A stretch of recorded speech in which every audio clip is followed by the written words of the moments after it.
Assalamualaikum murid-murid dan selamat sejahtera. Selamat datang ke kelas Pendidikan Jasmani dan Kesihatan tahun 4. Hari ini kita akan membincangkan tajuk pemakanan sihat. Sebelum kita pergi dengan lebih lanjut, mari kita lihat gambar rajah piramid makanan yang terdapat dalam buku teks murid-murid sekalian.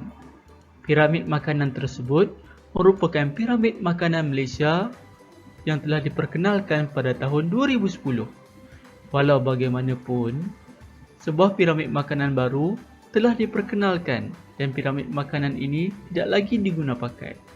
Bermula tahun 2020, piramid makanan Malaysia yang terkini telah diperkenalkan oleh Kementerian Kesihatan Malaysia setelah disemak semula. Apakah bezanya piramid makanan Malaysia 2020 dengan piramid makanan Malaysia 2010? Mari kita bincangkan. Apakah sebenarnya sebuah piramid makanan? Piramid makanan sebenarnya merupakan satu garis panduan yang dapat membantu kita menentukan kuantiti makanan yang perlu diambil. Sekiranya dilihat di tapak piramid yang lebih besar, makanan tersebut perlu diambil dalam kuantiti yang banyak berbanding di puncak piramid, di mana kita perlu mengambil makanan tersebut dalam kuantiti yang sedikit. Bagi piramid makanan Malaysia 2020, masih terdapat 4 aras makanan. Aras yang pertama adalah aras vitamin dan mineral. Aras yang kedua pula merupakan aras makanan yang berbentuk karbohidrat. Bagi aras yang ketiga pula adalah aras makanan yang mengandungi protein. Manakala bagi aras empat pula merupakan aras makanan yang mempunyai lemak, minyak, gula dan garam. Jadi, apakah bezanya dengan piramid makanan 2010? Piramid makanan 2010 bermula dengan aras karbohidrat, diikuti vitamin dan mineral, protein dan juga lemak, minyak, gula dan garam. Selain itu, piramid makanan Malaysia 2020 yang terkini juga turut menekankan pengambilan air kosong yang banyak, iaitu 6 hingga 8 gelas sehari. Sekarang, marilah kita lihat bersama-sama satu persatu aras yang terdapat di dalam piramid makanan Malaysia 2020. Aras pertama merupakan aras makanan yang mengandungi vitamin dan mineral. Makanan-makanan dalam aras ini adalah sumber serat, vitamin dan mineral. Makanan-makanan ini perlu diambil dalam kuantiti yang paling banyak. Makanan-makanan ini dapat membantu dalam proses penghadaman, fungsi organ dan juga ketahanan badan. Contoh-contoh makanan dalam aras ini ialah sayur-sayuran yang berwarna hijau serta pelbagai jenis buah-buahan. Aras kedua pula adalah makanan yang tinggi dengan karbohidrat. Karbohidrat merupakan sumber tenaga utama bagi manusia. Karbohidrat perlu diambil secukupnya bagi membolehkan manusia melaksanakan aktiviti harian. Antara makanan yang mengandungi karbohidrat yang tinggi adalah seperti roti, jagung dan nasi.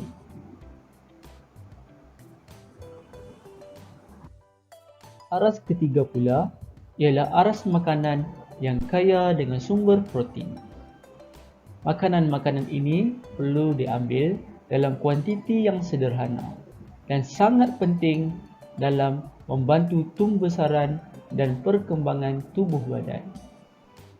Antara contoh makanan-makanan yang kaya dengan protein ialah ikan, ayam, daging dan juga produk tenusu seperti susu dan keju.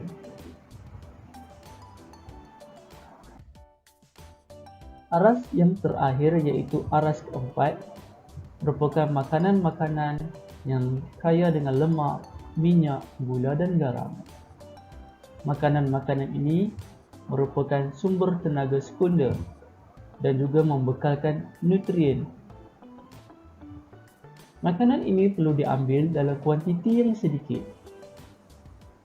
Dia juga dapat membekalkan tenaga dan juga merupakan penebat haba dalam membantu mengekalkan haba dalam tubuh badan manusia. Antara contoh makanan yang tinggi dengan lemak, minyak, gula dan garam ialah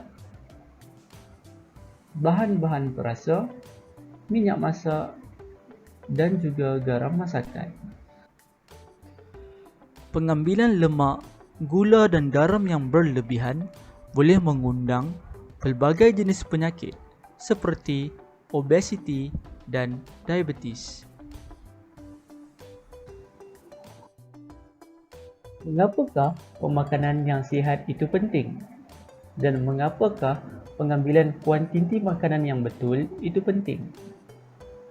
Ini adalah kerana kita perlu memastikan vitamin dan zat yang terdapat dalam tubuh badan kita adalah mencukupi.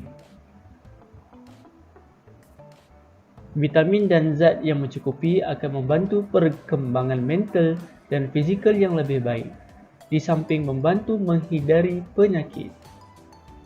Dalam masa yang sama juga, dengan pengambilan makanan yang betul, kita dapat mengawal berat badan kita daripada terlalu lebih berat badan ataupun terlalu kurang berat badan.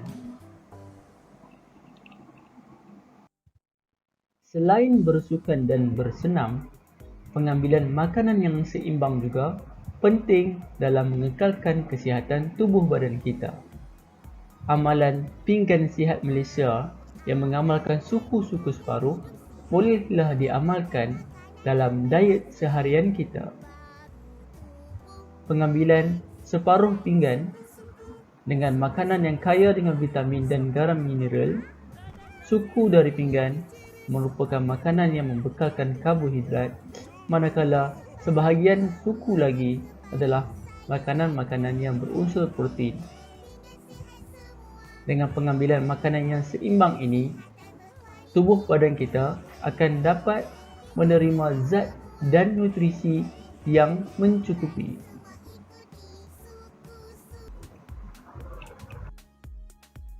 Sekian sahaja pembelajaran ringkas kita untuk hari ini. Semoga anak-anak murid sekalian dapat mengenal pasti jenis-jenis makanan yang terdapat dalam setiap aras piramid makanan Malaysia serta fungsi-fungsi makanan-makanan tersebut. Semoga kita semua dapat mengamalkan pemakanan sihat dalam kehidupan seharian kita. Sekian, terima kasih.